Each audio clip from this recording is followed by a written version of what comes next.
I'm Jefferson. I am the second oldest of 6 siblings, and the oldest being this guy named Harry. I don't know if you guys know him, but he's right there. Hi. He's hard to miss. Anyways, let's talk about that guy for a bit. So I wanted to start off this speech with a bunch of funny stories about him to make fun of him, but honestly, he doesn't have a whole lot of embarrassing stories about himself. Unlike me, I have plenty. Whoever is going to be my best man, his speech is going to be a slam dunk. It's not fair. Like, what am I supposed to say right now? Oh, Harry, you're tall, ha. You live in my shed, huh?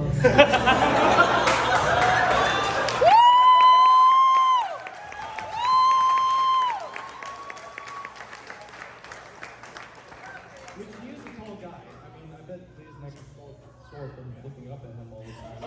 I'm just jealous. That's all it is. You will never have as good of a beard as me, though. So check me. He's been tall for a while, too. We used to call him Big Bird because he would tower over the rest of the siblings when we were younger. And we used to fight a lot, but when he started to get taller and taller, the fighting just stopped. He just wanted to just gave up. And the bickering and fighting each other was just natural. Like, we're brothers, you know? Of course we loved each other, we just didn't always like each other. That's just normal.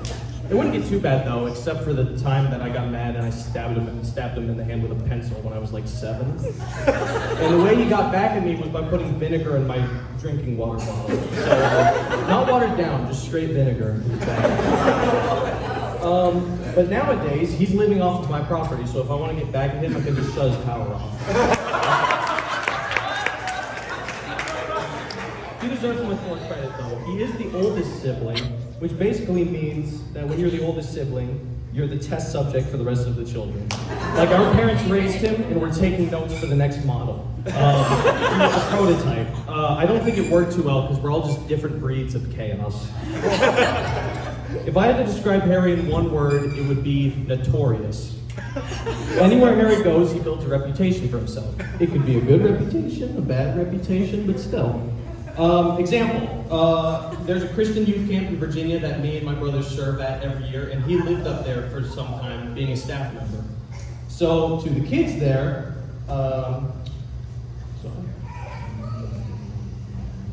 so for the campers, he was like a celebrity. You know, he'd let them do whatever they want, they'd wrestle and fight each other. Whenever he was around, it was a party. Honestly, to them, he's just Barney the dinosaur.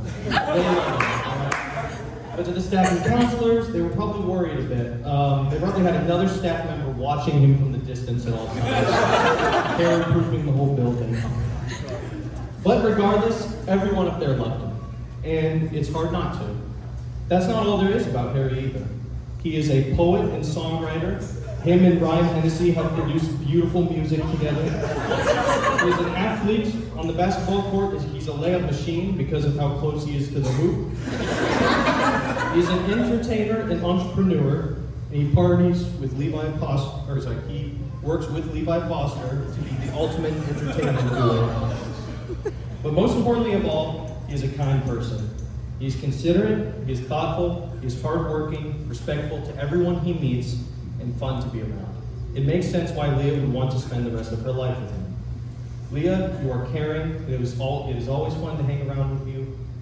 You love God, and you love my brother, and that makes you perfect. Thank you for making him happy, and I'm glad to have you as a sister. Harry, I love you, and no matter how many Zevias you steal from my fridge, you've always been the closest brother to me. I always knew that if I needed someone to talk about my interests or bounce ideas off to, you'd be my go-to. I'm honored to be here for you, and I know that you two will be happy and prosperous together.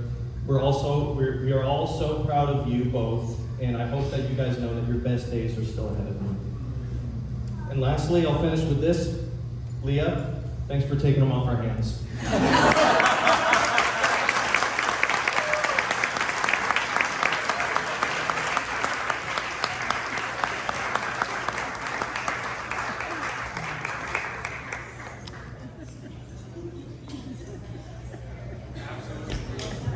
Great job, JJ. Great job, Karen.